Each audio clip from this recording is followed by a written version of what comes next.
भगवान अपने बुआ के बेटे पांडवों का समाचार लेने के लिए, कुशल क्षेम जानने के लिए इंद्रप्रस्थ गए और इंद्रप्रस्थ में 4 महीने रुके।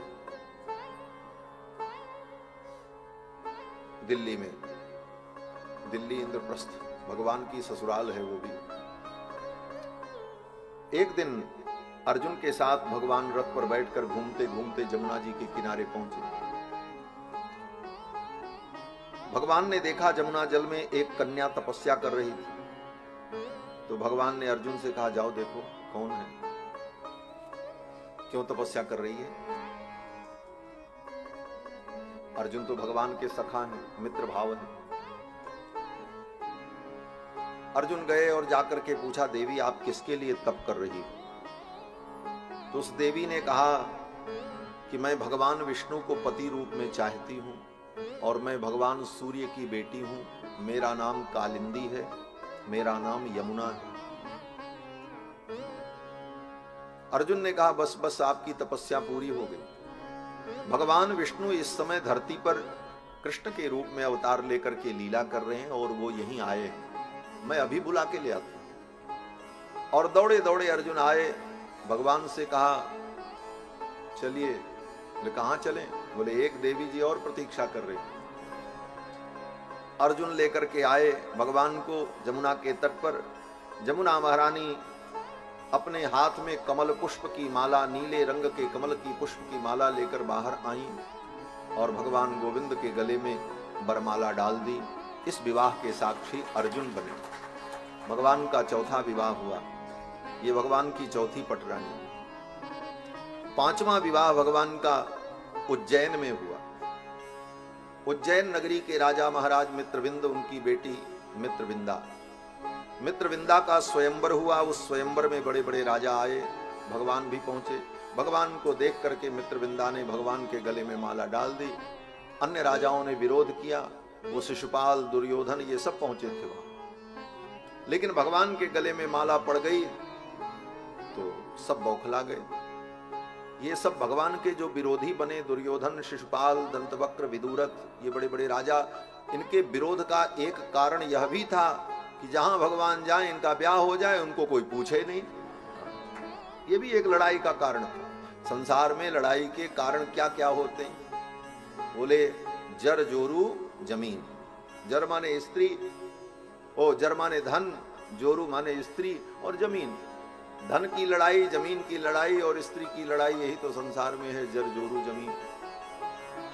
हमारे अयोध्या में एक बनादास जी हुए, वो कहते हैं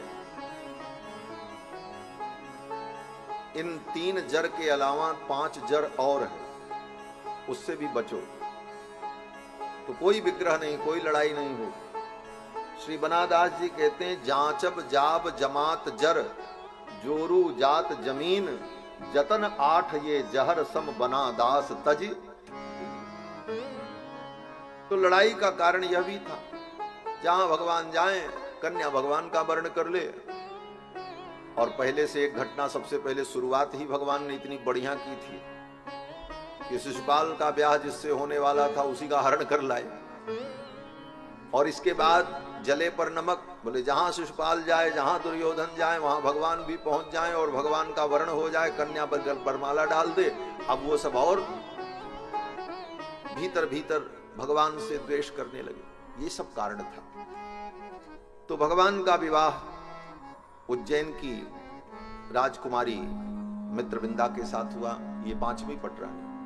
6वां विवाह भगवान का अयोध्या के राजा महाराज नग्नजित की बेटी सत्या के साथ। भगवान का एक विवाह हमारी अयोध्या में भी।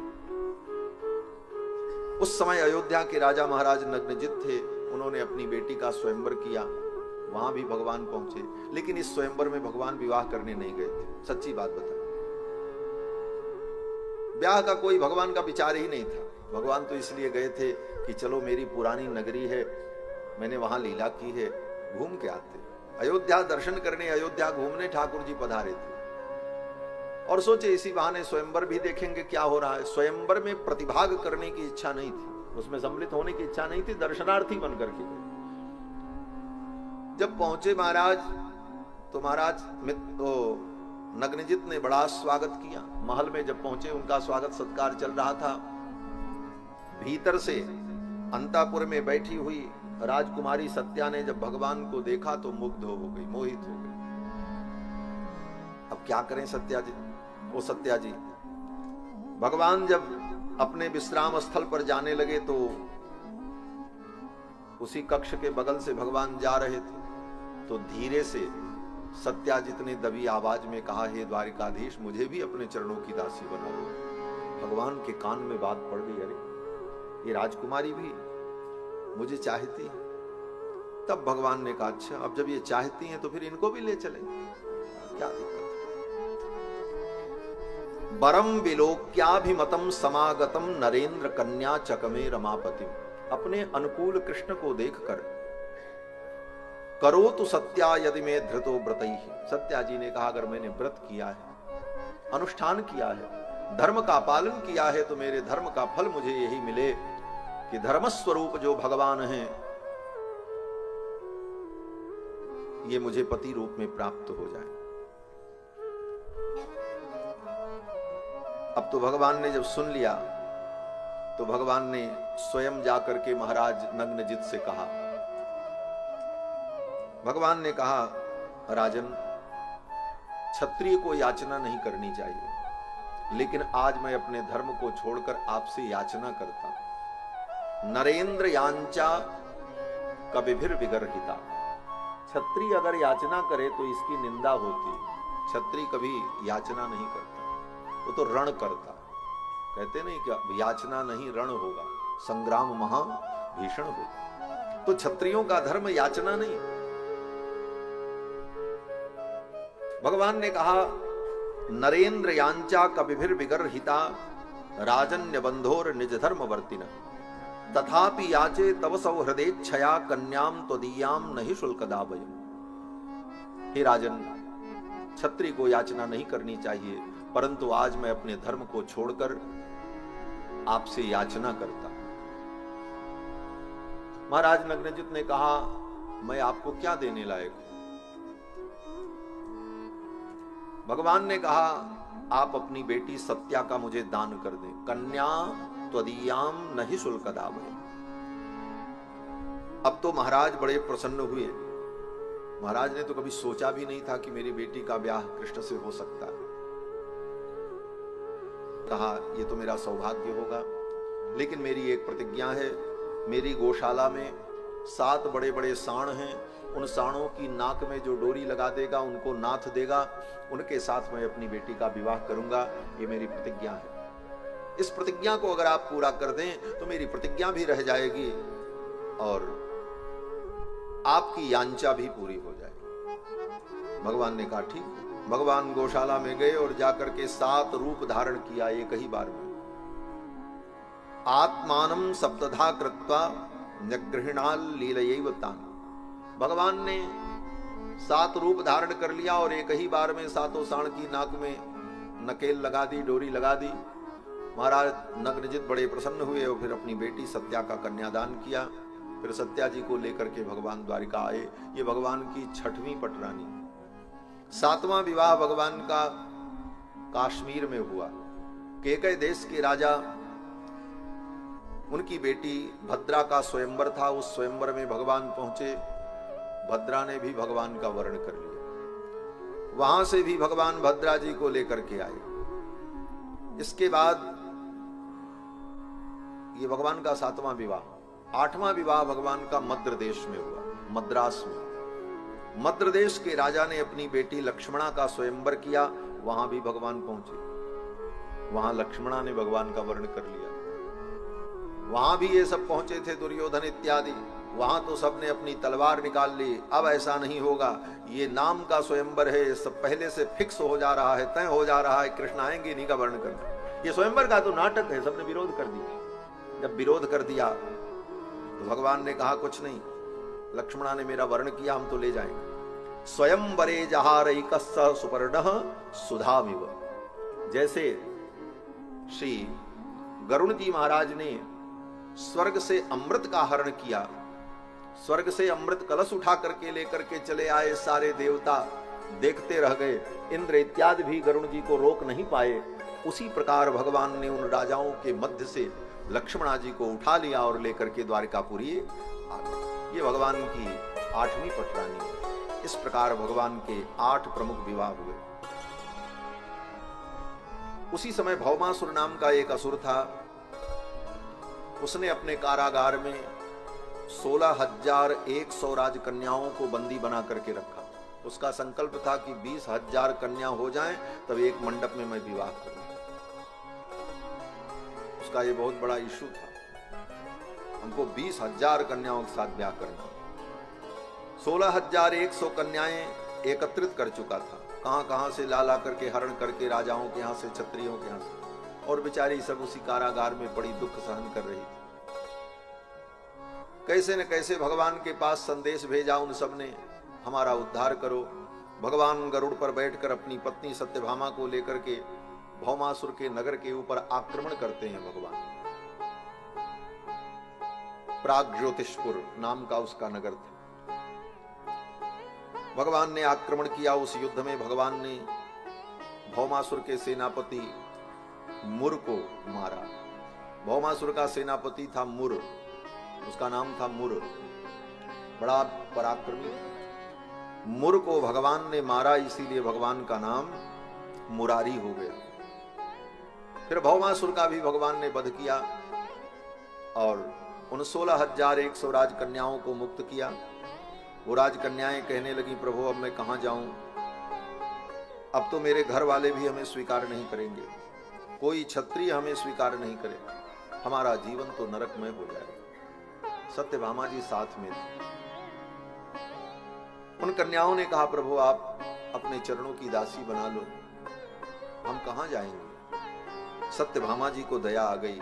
सत्यभामा जी ने भगवान से कहा, प्रभु ले चलो इन सबको, ये सब हमारी बहन हैं, सब द्वारका में रहेंगी, क्या कमी है आपके पास। भगवान ने कहा ठीक है, आप तैयार हो तो ले चलते। और फिर भगवान ने उन 16,100 राजकन्याओं को द्वारका भेज दिया। सत्यभामा को लेकर के भगवान स्वर्ग गए हैं। वो भौमासुर के पास देव माता अदिति का कुंडल था, देव माता अदिति के कुंडल को छीन लिया था, वरुण के छत्र को छीन लिया था। वो छत्र और कुंडल लेकर के भगवान स्वर्ग गए। इंद्र ने भगवान का बड़ा स्वागत किया। वहीं पर पारिजात वृक्ष देखकर सत्यभामा के मन में हुआ, ये पारिजात वृक्ष मेरे आंगन में लगे। भगवान से कहा इसे आप ले चलो। भगवान ने इंद्र से मांगा, इंद्र देने को तैयार नहीं हुए। फिर तो भगवान की इंद्र से लड़ाई हुई, युद्ध हुई, और अंत में जब इंद्र पराजित हो गए तो भगवान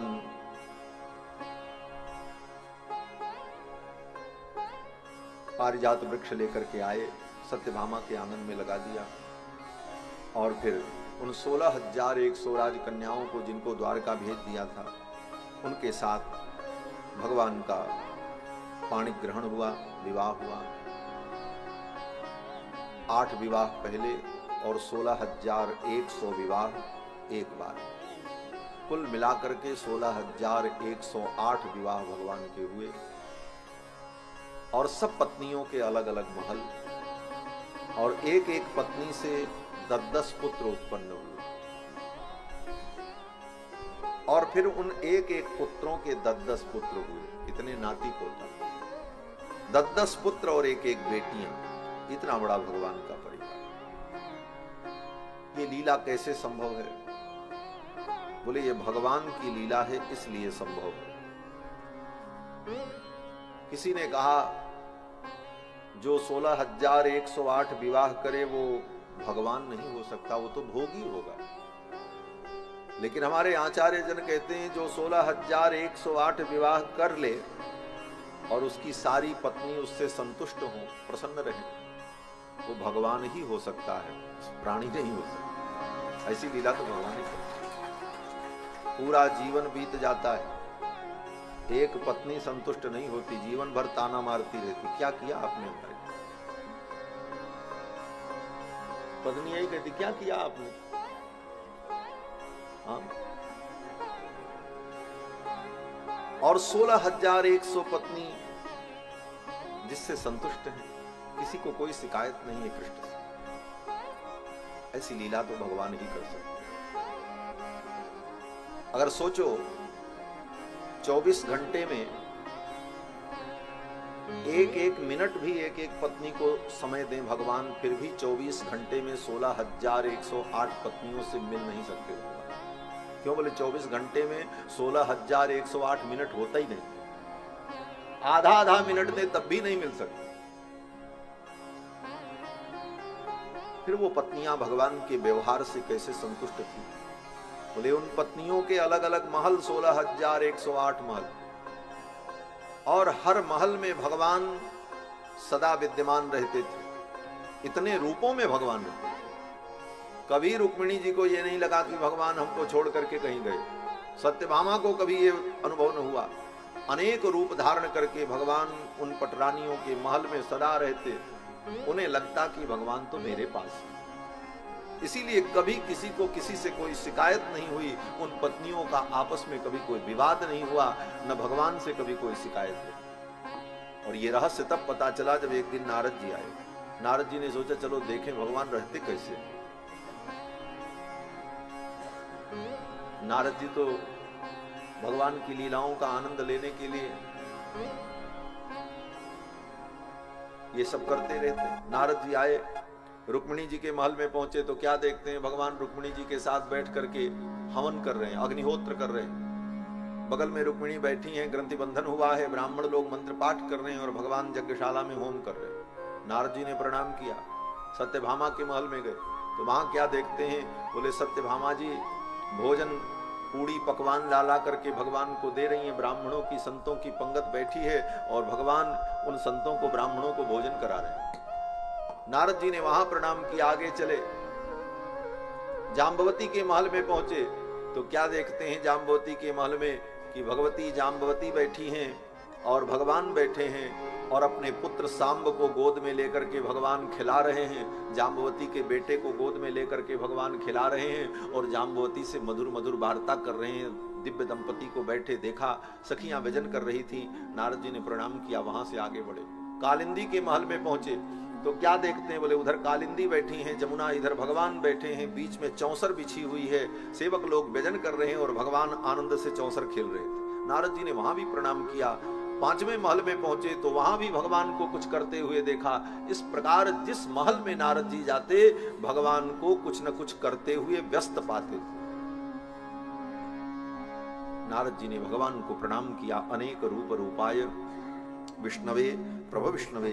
तो भगवान श्री कृष्ण की ऐसी मधुर मंगलमयी लीला बड़ी विचित्र। भगवान ने और भी अनेक लीला की। भगवान के पौत्र अनिरुद्ध का विवाह बाणासुर की बेटी उषा के साथ हुआ। भगवान के पुत्र अनिरुद्ध, प्रद्युम्न जी के पुत्र, इनका विवाह बाणासुर की बेटी के साथ हुआ। इस विवाह में भी बड़ी लड़ाई हुई महाराज। बाणासुर की बेटी ने भगवान के पौत्र का हरण करा लिया। अपनी सखी चित्रलेखा से कहा ये मुझे बहुत प्रिय हैं। चित्रलेखा ने कहा अच्छा। अपनी माया के द्वारा उनके बिस्तर के सहित उठाया अनिरुद्ध जी को, ला करके उषा के महल में रख दिया। किसी को पता ही नहीं चला। 4 महीने वहीं रहे अनिरुद्ध जी महल के अंदर। बाणासुर को जब पता चला कि मेरी बेटी के महल में कोई पुरुष है, औचक निरीक्षण किया, देखा, बंदी बना लिया। ये रहस्य किसी को पता ही नहीं चला द्वारिका में। नारद जी आए, नारद जी ने आकर के भगवान को बताया। नारद जी ने कहा प्रभु इतना बड़ा परिवार आपने बना लिया, करोड़ों आपके नाती पोता हैं, किसी का कोई हिसाब किताब है? कौन कहां है, कैसे है, किस परिस्थिति में? भगवान ने कहा देवर्षि क्या हुआ? नारद जी ने कहा क्या हुआ? आपका पौत्र अनिरुद्ध 4 महीने से बाणासुर के कारागार में बंद है और कोई छुड़ाने नहीं गया। यदुवंशी इतने बड़े बड़े वीर बैठे हुए हैं। तब भगवान को याद आया, हाँ देवर्षि कई महीने हो गए मैंने अनिरुद्ध को देखा ही नहीं। अब इतने नाती पोता थे, किससे कम मिले, कितना मिले। तब भगवान ने कहा अच्छा। तब भगवान ने सेना लेकर शोणितपुर के ऊपर चढ़ाई की, बाणासुर के नगर पर, और बाणासुर से भगवान का युद्ध हुआ। 1000 भुजाएं बाणासुर की थी। ये बाणासुर कौन है? बोले प्रहलाद के वंश में उत्पन्न हुआ। प्रहलाद के पुत्र विरोचन, विरोचन के पुत्र महाराज बलि, और बलि के पुत्र बाणासुर। वही राजा बलि जिनके यहां भगवान 3 पग पृथ्वी याचना कर रहे।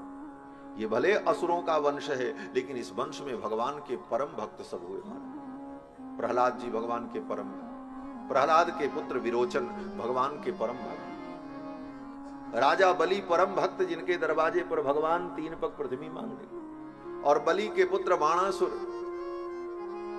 ये असुर कुल है, लेकिन सब भगवान के परम भक्त हुए।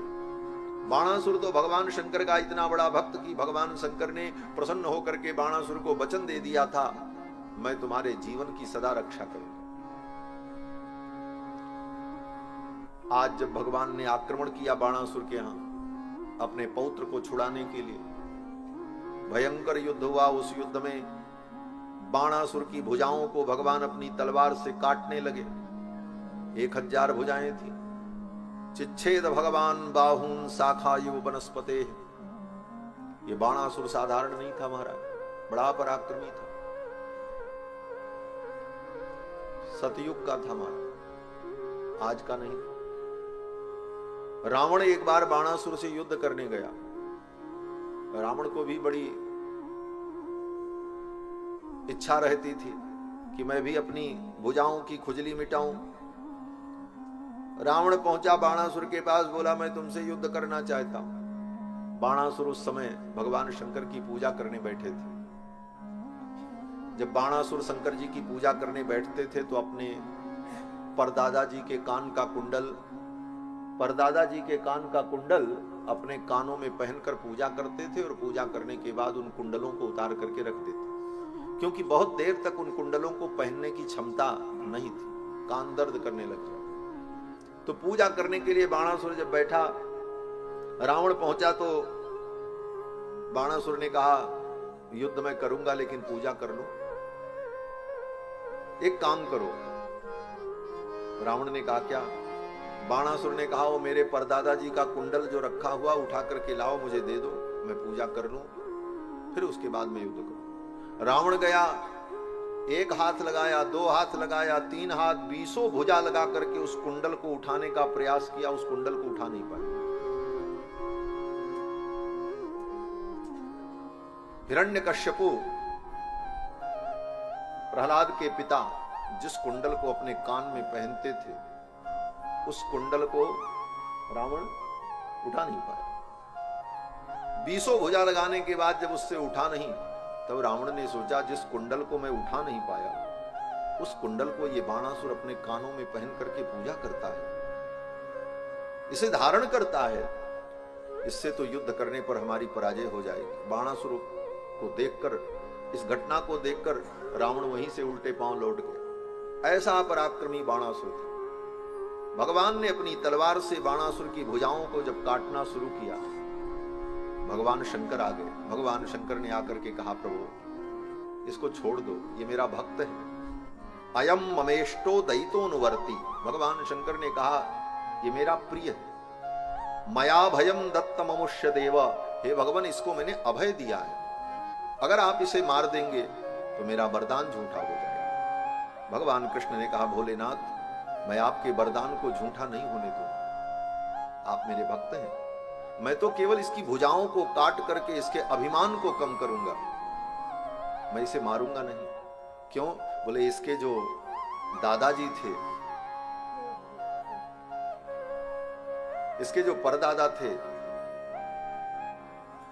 प्रहलाद, वो मेरे परम भक्त थे, उनको मैंने वचन दिया है नरसिंहावतार में कि तुम्हारे वंश में उत्पन्न होने वाले किसी भी व्यक्ति को मैं मृत्युदंड नहीं दूंगा।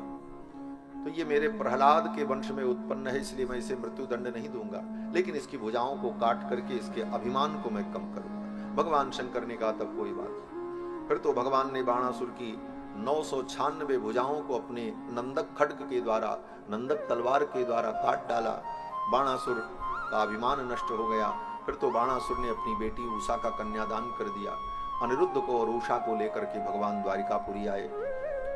द्वारिकापुरी में भगवान ने कुएं में पड़े हुए एक कृकलास का उद्धार किया। वो कृकलास कोई और नहीं था, रघुवंश के राजा महाराज नृग थे।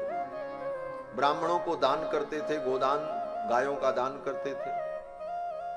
थोड़ी सी गलती के कारण ब्राह्मणों का शाप हुआ और उन्हें गिरगिट बनना पड़ा। कारण था, जिस गाय का दान किया वो गाय भाग करके गौशाला में आ गई और फिर दूसरे ब्राह्मण को वो गाय दे दी।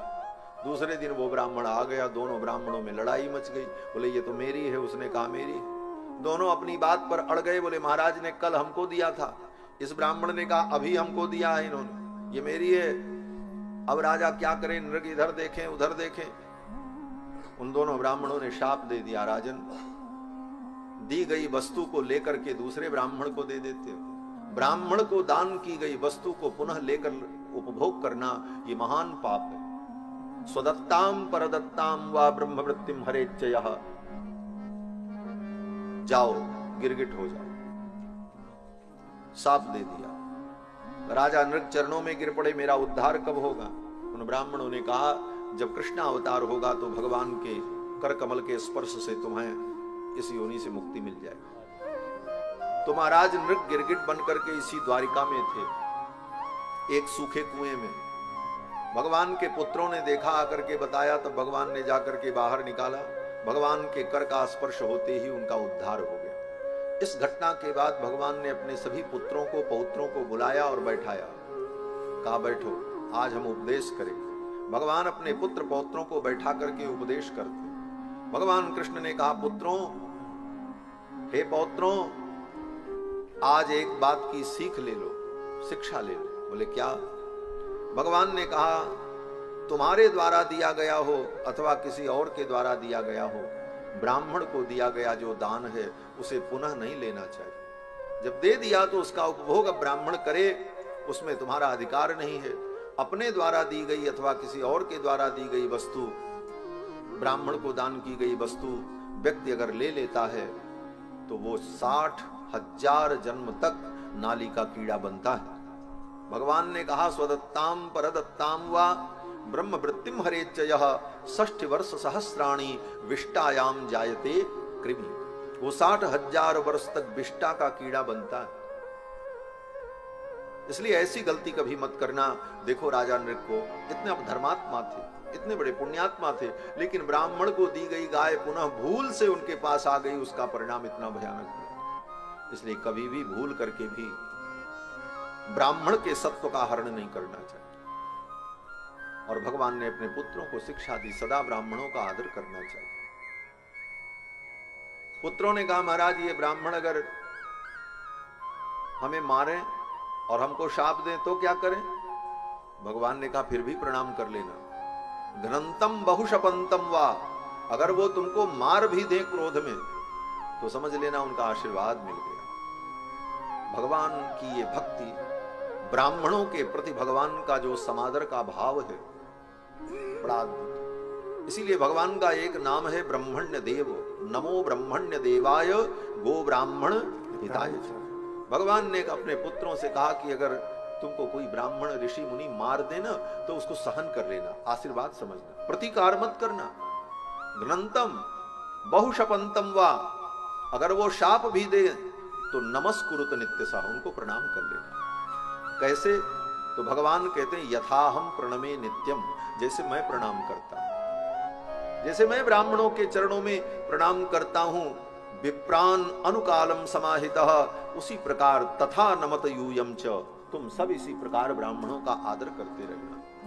ये बात विशेष रूप से भगवान ने अपने पुत्रों को इसलिए कही कि भगवान को मालूम है कि मेरे वंश का नाश कोई नहीं कर सकता। इस धरती पर कोई पैदा ही नहीं हुआ है कि यदुवंश के किसी व्यक्ति का वध कर सके और मार सके। यदुवंश इतना पराक्रमी वंश था कृष्ण भगवान का। सारी पृथ्वी पर लोग बड़े बड़े क्षत्रिय वीर यदुवंशियों से थर थर कांपते थे। तो भगवान को मालूम है कि मेरे वंश का नाश अगर कभी होगा तो ब्राह्मण के शाप से ही होगा, दूसरे किसी कारण से नहीं। दूसरे किसी में तो शक्ति नहीं है, ब्राह्मण ही शाप देंगे तो इनका विनाश होगा। लेकिन कहीं ये मेरे बालक, मेरे पुत्र पौत्र अभिमान के कारण, बल के दर्प के कारण उद्दंड हो गए, और उद्दंडतावश इन्होंने ब्राह्मणों के प्रति कोई अपराध कर दिया, तो समय से पहले ही इनका नाश न हो जाए। इस कारण से नाश तो होगा, इस सृष्टि में जो पैदा हुआ है सब मरेगा, कोई न कोई कारण बनेगा। भगवान जानते समय आएगा, ब्राह्मणों के शाप से इनको मरना है, इस वंश को नष्ट होना है, लेकिन समय से पहले इनका नाश न हो जाए, इसलिए भगवान ने अपने पुत्रों को शिक्षा दी। इस प्रकार भगवान ने अपने पुत्रों को शिक्षा दी। इसके बाद कथा आती है, बलराम जी वृंदावन की यात्रा करते हैं। एक दिन बलराम जी के मन में हुआ, द्वारका में रहते रहते बलराम जी को एक दिन मन में हुआ, हो चले वृंदावन घूम के आते हैं। बहुत दिन हुआ वृंदावन का दर्शन नहीं हुआ, जब से आए वृंदावन से ब्रज के उन भक्तों से मिलन नहीं हुआ। वृंदावन की याद आई तो बलराम जी वृंदावन के लिए चले गए, और भगवान बलराम वृंदावन पहुंचे, और वृंदावन में गोप ग्वाल बालों के साथ श्री बलराम जी रहे, और वहां रह करके श्री बलराम जी ने लीला की। और इधर श्री बलराम जी तो वृंदावन में आए, 2 महीने रहे, मधुमास और माधव मास 2 महीने बसंत ऋतु में। और इधर भगवान बोले, उसी समय पौंड्रक नाम का एक राजा था, वो अपने को भगवान कहता था, मैं भगवान। नकली चक्र लेकर और पीतांबर पहनकर, मोर मुकुट लगाकर प्रचार करता था, मैं भगवान वासुदेव हूं। और उसी प्रकार के आदमियों को पाल रखा था, जो उसके चापलूस उसको यही कहते थे, ये भगवान है, प्रचार प्रसार करते। और ये बात सर्वत्र चर्चा में थी, भगवान के पास भी चर्चा आई। सेवकों ने कहा, महाराज वो अपने को वासुदेव कहता है। भगवान ने कहा, अच्छा जाने दो, कहता है तो कहने दो। बार बार द्वारिका के लोग कहते, प्रभु उसको उत्तर देना चाहिए। इस तरह से वो अपने को वासुदेव और भगवान कह करके घोषित कर रहा है, नकली चक्र और शंख लेकर। द्वापर युग में भगवान के समय में ऐसे नकली भगवान घूम। आज तो कलयुग है। अभी एक भगवान के सत्संग में बड़ी दुर्दशा हुई, कल की बात है, परसों। वो भी अपने को भगवान ही कहता है। और रात में तो मैं मोबाइल में देख रहा था, किसी ने वीडियो डाला था उसका, मंच पे पैंट शर्ट पहन करके बैठता है और ऐसे हाथ पर पता नहीं क्या लेके घुमाता है, चक्र का दर्शन कराता है, और लाइटिंग की ऐसी व्यवस्था रहती है उसके मंच पर पीछे से लगे कि दिव्य तेज और प्रकाश प्रकट हो रहा है। इस तरह से जनता को बेवकूफ बनाना, धर्म के नाम पर ठगना, इन पापियों के कारण संत समाज बदनाम होता है। जो अच्छे संत हैं, महापुरुष हैं, जिनसे ये धरती टिकी है, ऐसे संतों पर भी लोगों को संदेह होने लगता है, इन पापियों के कारण दुखों को। 125 लोग मर गए, सोचो। कहां गए थे? बोले समाचार में लिखा है कि सत्संग में। बोले सत्संग तो था ही नहीं, वो तो कुसंग था। ऐसा कुसंग जो करेगा उसका परिणाम तो यही होगा। ऐसे पापी अपने को भगवान घोषित।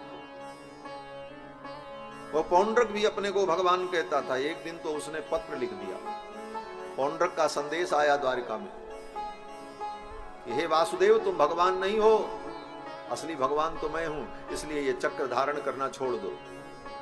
उसने पत्र में यही लिखा, दूत वाक्येन मामाह तान्यस्त्रान उत्सृजामिति। दूत ने आकर के कहा था तो भगवान चल पड़े। भगवान ने कहा इसको तो दंड देना ही पड़ेगा। भगवान पहुंचे पौंड्रक के यहां। कारुष देश का वो राजा था, काशी के बगल में बनारस के आगे उसका राज्य था। भगवान रथ पर बैठ करके पहुंचे युद्ध करने के लिए। काशी नरेश भी उसके पक्ष से युद्ध करने के लिए आए। काशी नरेश उसके मित्र थे।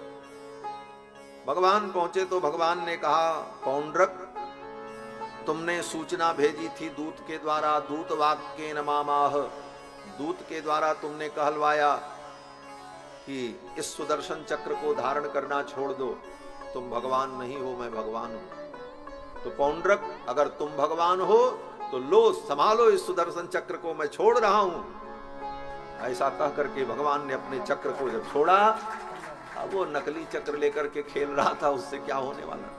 भगवान का सुदर्शन चक्र जब चला तो स्फुरत सहस्रार शिखाति तीव्रम सुदर्शनम भास्कर कोटि तुल्यम, करोड़ों करोड़ों सूर्य के समान तेज जिस सुदर्शन चक्र में, उस सुदर्शन चक्र के सामने कौन टिक पाएगा। भगवान के सुदर्शन चक्र ने पौंड्रक का सिर काट दिया। काशी नरेश युद्ध करने के लिए आए, काशी नरेश को भी भगवान ने मार दिया। काशी नरेश का सिर उठा करके काशी में फेंक दिया।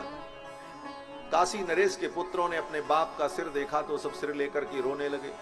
काशी के तांत्रिक पंडितों को बुला करके यज्ञ कराया कि ऐसा यज्ञ करो, तंत्र यज्ञ, जिससे कृत्या प्रकट हो और वो कृत्या कृष्ण को मार दे, क्योंकि कृष्ण ने मेरे पिता को मारा। ब्राह्मणों ने यज्ञ किया, उन तांत्रिकों ने, कृत्या प्रकट हुई और वो कृत्या भगवान को मारने के लिए चली। लेकिन भगवान के पास वो पहुंचती उसके पहले भगवान का सुदर्शन चक्र प्रकट हो गया और सुदर्शन चक्र ने उस कृत्या को भस्म कर दिया। उसके बाद भगवान का सुदर्शन चक्र रुका नहीं, काशी की ओर चल पड़ा। जहां से वो कृत्या आई थी उसी दिशा में सुदर्शन चक्र चल पड़े और पहुंचे काशी, और काशी पहुंच करके भगवान के सुदर्शन चक्र ने संपूर्ण काशी को दग्ध कर दिया, जला दिया। ये भगवान का प्रताप। दग्ध्वा वाराणसीम सर्वम, संपूर्ण वाराणसी को दग्ध कर दिया भगवान के सुदर्शन चक्र ने। विष्णोस चक्रम सुदर्शनम, और फिर इस प्रकार भगवान ने काशी नरेश का उद्धार किया। आगे कथा आती है, बलराम जी ने द्विविध नाम के बानर का वध किया। दुर्योधन की बेटी लक्ष्मणा का स्वयंवर हुआ। उस स्वयंवर में भगवान के पुत्र सांब पहुंच गए। सांब का वर्ण कर लिया दुर्योधन की बेटी ने। दुर्योधन ने विरोध किया कृष्ण के पुत्र के साथ, मैं अपनी बेटी का विवाह नहीं करूंगा। बंदी बना लिया सांब को। भगवान को पता चला, नारद जी ने आकर के बताया। फिर तो भगवान गए, भगवान ने बलराम जी को भेजा।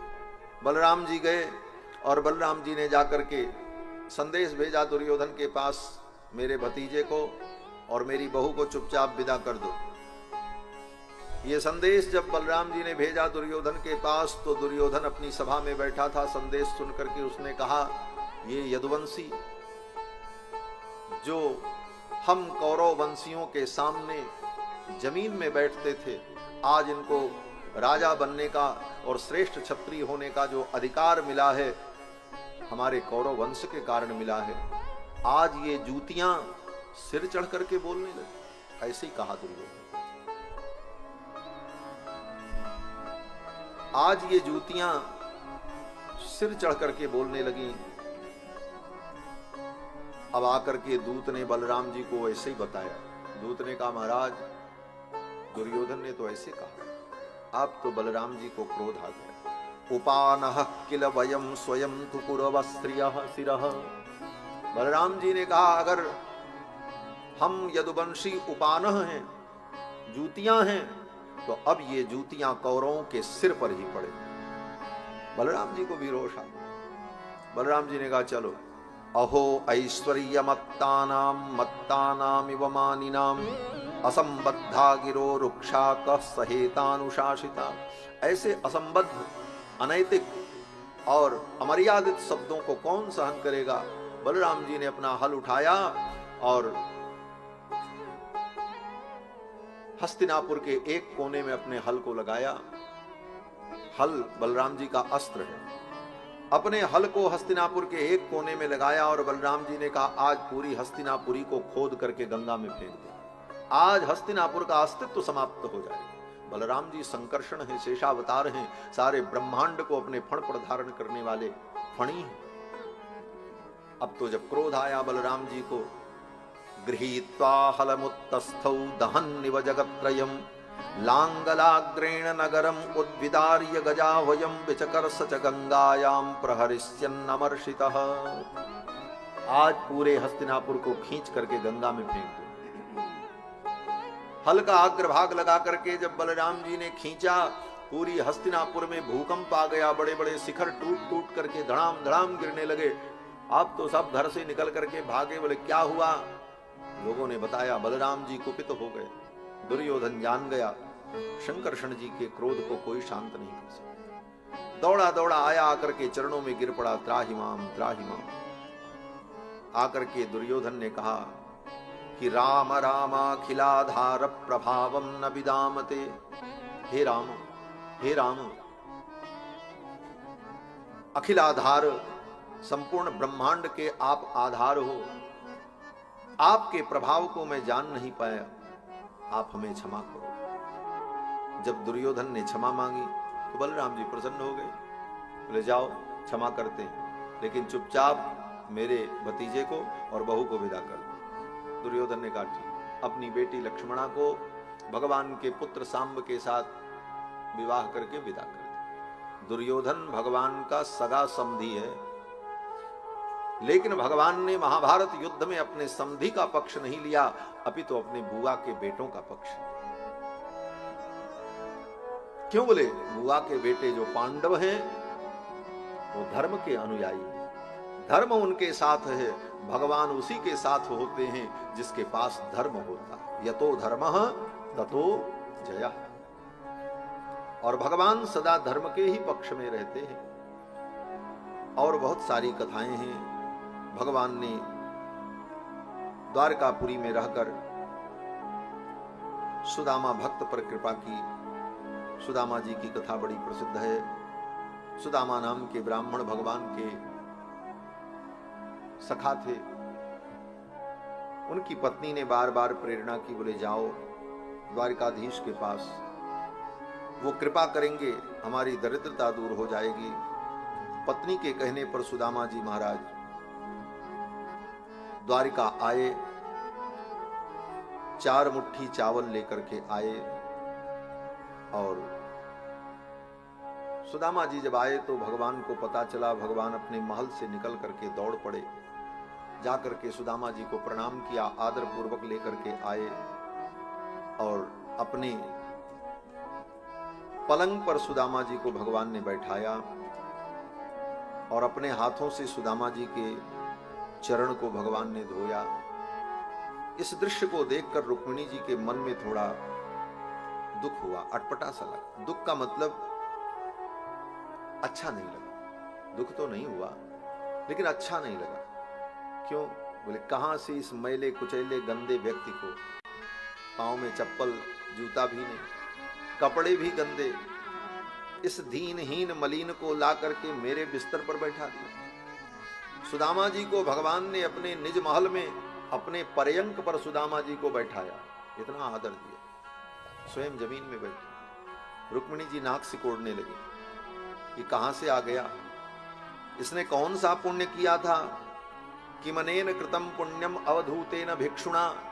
इस भिखारी ने, इस अवधूत ने कौन सा पुण्य किया था कि श्रियाहीनेन लोकेस्मिन् गर्हितेनाधमेन च।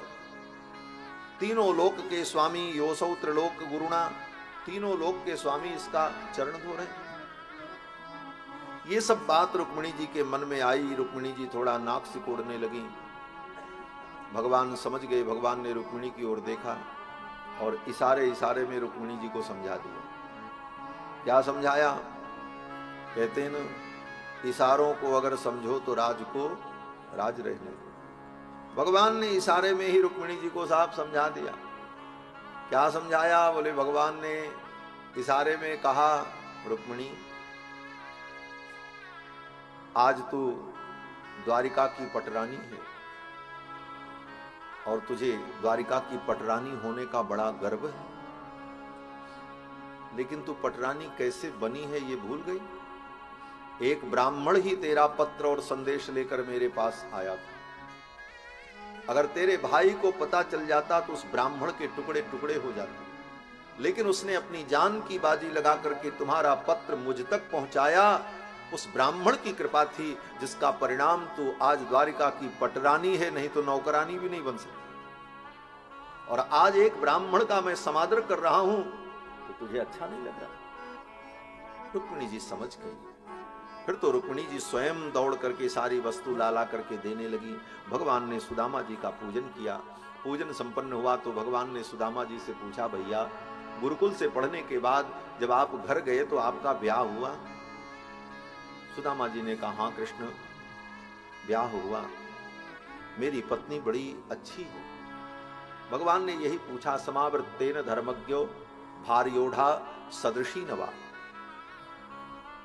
जो पत्नी तुम्हें मिली वो तुम्हारे अनुकूल है कि नहीं?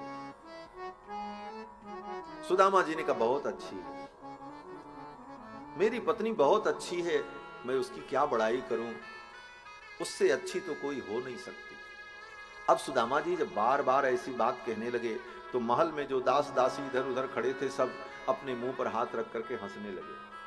बोले क्यों? बोले सबने सोचा देखो इस बुढ़े ब्राह्मण को शरीर में हड्डियां हड्डियां दिख रही हैं और पत्नी में इतना आसक्त है, बार बार अपनी पत्नी की इतनी प्रशंसा कर रहा, मेरी पत्नी बड़ी अच्छी है, मेरी पत्नी बड़ी अच्छी है। इसका मतलब कि ये अपने पत्नी के मोह में ग्रस्त है। लोगों को तो ये अनुभव हुआ क्योंकि बार बार सुदामा जी अपनी पत्नी की प्रशंसा कर रहे थे, बड़ी अच्छी, मेरी पत्नी बहुत अच्छी। लेकिन क्या कहना चाहते थे?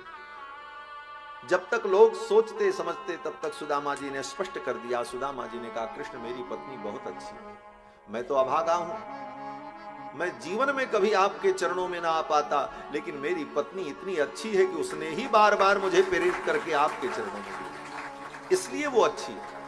पत्नी तो वही अच्छी है जो अपने पति को प्रेरित करके गोविंद के चरणों में लगा दे, उसके जीवन में कृष्ण की भक्ति का शुभागमन करा दे, वही पत्नी सर्वश्रेष्ठ पत्नी। सुदामा जी ने कहा, मेरी पत्नी बहुत अच्छी, मैं तो कभी संकोच में, लज्जा के कारण, संकोच के कारण आपके चरणों में कभी ना आता, लेकिन मेरी पत्नी ने मुझे बार बार कह कह करके, प्रेरणा दे करके आपके चरणों में भेजा और आपका मुझे आज दर्शन हुआ। फिर तो भगवान ने बात बदल दी। भगवान ने कहा, तब तो मेरी भाभी ने मेरे लिए कुछ जरूर भेजा होगा। अब सुदामा जी वो 4 मुट्ठी चावल छिपाने लगे, ये द्वारिकाधीश हैं, इनको मैं 4 मुट्ठी चावल क्या दूं? तब तक भगवान ने देख लिया और भगवान ने छीन लिया। भगवान ने झपट करके जब छीना तो चावल की गठरी फट गई, कपड़े में बंधी थी, पुराने कपड़े में। चैल खंडेन तान बद्ध्वा, पुराने कपड़े में बांधकर गठरी बना करके लेके आए थे सुदामा जी। वो गठरी फट गई, वो सब चावल बिखर गया फर्श पर।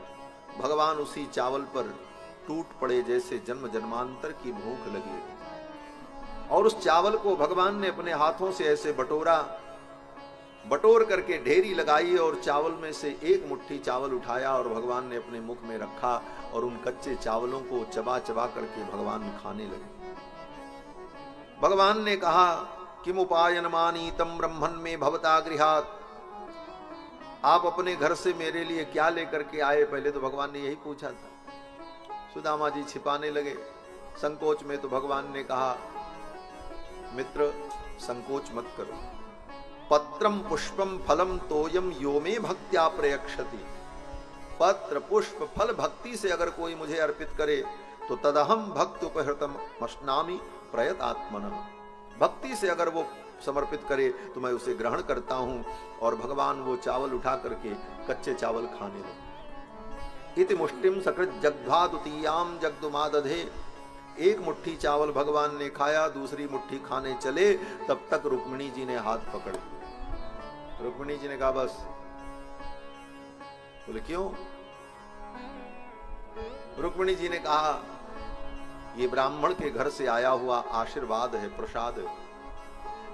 1 मुट्ठी तो आपने खा लिया, अब ये 3 मुट्ठी जो बचा इसे छोड़ दो। आपके पीछे 16,108 पत्नियां हैं, हम लोगों को भी 1-1 चावल तो कम से कम मिल जाए। इस भाव से रुक्मिणी जी ने हाथ पकड़ लिया और फिर उन चावलों को अपने आंचल में लिया और रुक्मिणी जी ने भगवान की सभी पत्नियों को 1-1 कण प्रसाद के रूप में दिया। सुदामा जी के लाए हुए उस चावल को भगवान ने और भगवान की रानियों ने ग्रहण किया। और परमात्मा संतुष्ट हो जाए तो पूरा ब्रह्मांड संतुष्ट हो जाए।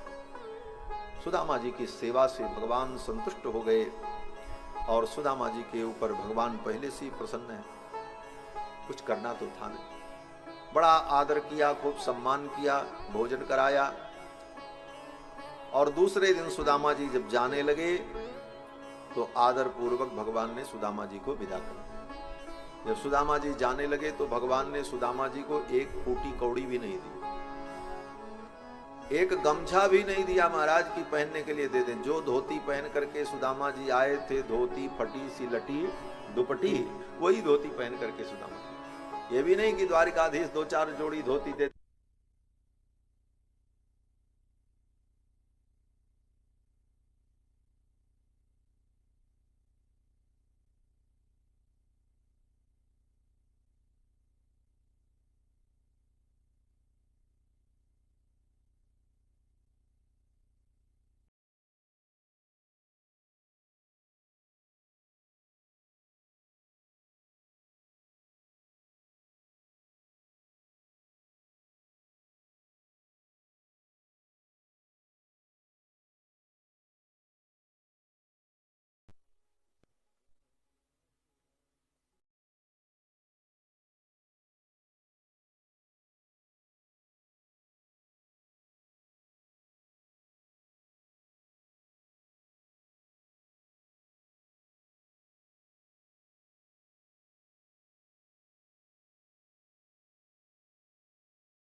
आनंद की अनुभूति हुई। एक बार तो इसी चक्कर में सबकी गाड़ी छूट गई थी। हाँ, यही लग रहा है, लेकिन ऐसा नहीं होगा। सुदामा जी पर भगवान ने कृपा की। प्रत्यक्ष सुदामा जी को भगवान ने कुछ नहीं दिया, लेकिन सुदामा जी अपने घर पहुंचे तो उनको सब कुछ वैभव मिल गया। भगवान की लीला यही है।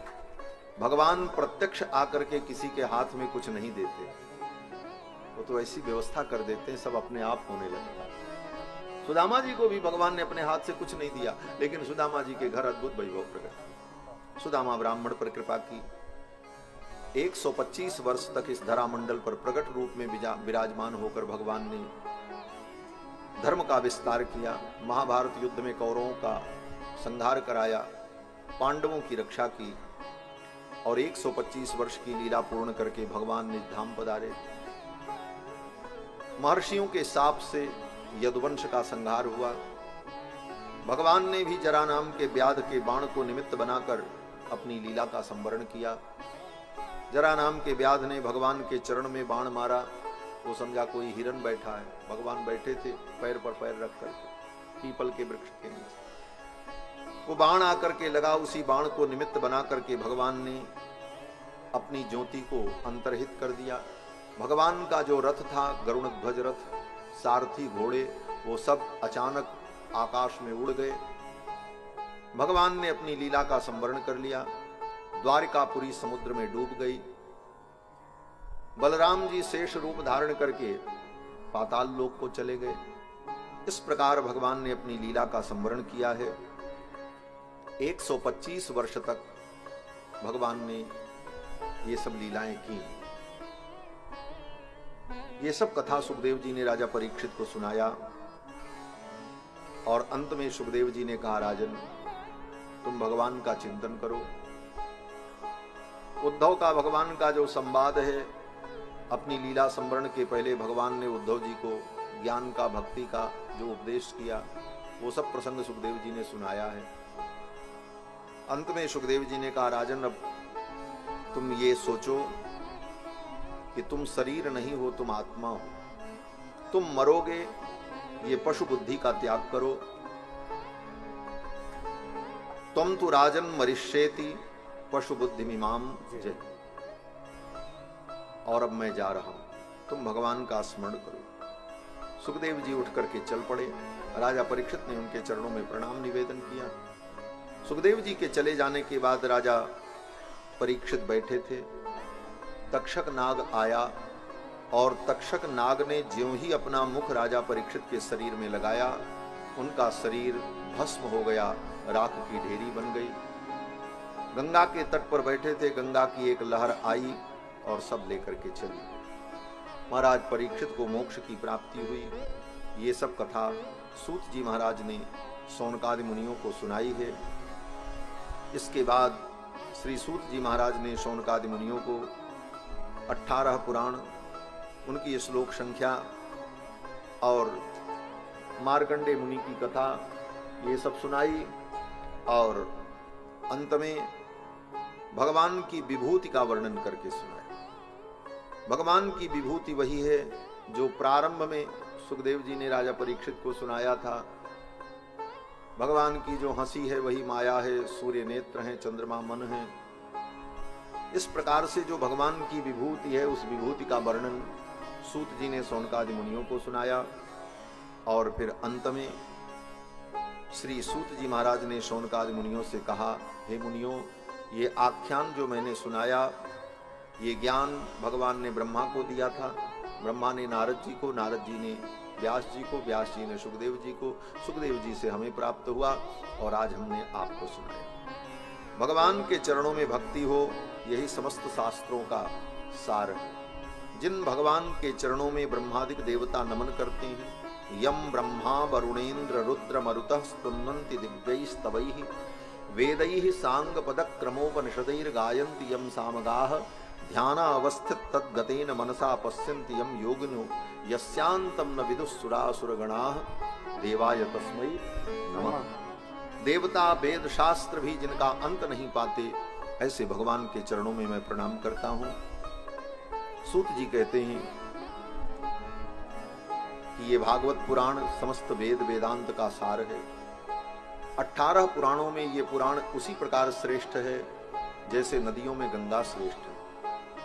जैसे भगवान के भक्तों में भगवान शिव श्रेष्ठ हैं, उसी प्रकार 18 पुराण में ये भागवत सर्वश्रेष्ठ पुराण है। और ये कहते हुए सूत जी कहते हैं कि भगवान से यही प्रार्थना करो कि हे प्रभु, आपके चरणों की भक्ति मिले। कहीं भी हमारा जन्म हो, लेकिन आपके चरणों की भक्ति बनी रहे। भवे भवे यथा भक्ति पादयोस्तव जायते तथा कुरुस्व देवेश नाथस्त्वन्नो यतः। नाम संकीर्तनम यस्य सर्व पाप प्रणाशनम। जिन भगवान का नाम संकीर्तन समस्त पापों का नाश करता है, जिनको प्रणाम करने पर सारे दुख समाप्त हो जाते हैं, ऐसे हरि को हम प्रणाम करते हैं। ये कह करके सूत जी ने अपनी वाणी को विराम दिया है। यहीं पर कथा विराम लेती है। भागवत के अंतिम 2 श्लोकों का उच्चारण करके हम लोग भी कथा को विराम देंगे। आप लोग सावधान होकर के सीधे होकर के बैठ जाएं और जो हम बोलें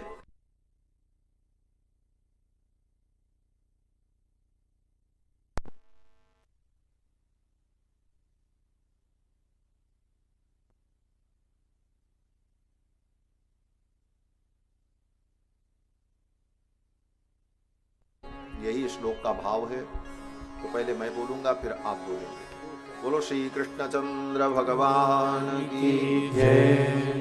भवे भवे यथा भक्ति, भवे भवे यथा भक्ति, पादयोस्तव जायते, पादयोस्तव जायते, तथा कुरुस्व देवेश, तथा कुरुस्व देवेश, नाथस्त्वन्नो यत प्रभो, नाथस्तन्नो यत प्रभु। नाम संकीर्तनं यस्य, नाम संकीर्तनं यस्य, सर्व पाप प्रणाशनं, सर्व पाप प्रणाशनं, प्रणामो दुःख समनः, प्रणामो दुःख समनः। तं नमामि हरिं परं, तं नमामि हरिं परं। हरये नमः, हरये नमः, हरये नमः, हरये नमः। बोलो वृंदावन बिहारी लाल की जय। भागवत भगवान की जय। श्री सुखदेव भगवान की जय। श्री द्वारकाधीश भगवान की जय। सब संतन की जय। सब भक्तन की जय। जय जय श्री राधे।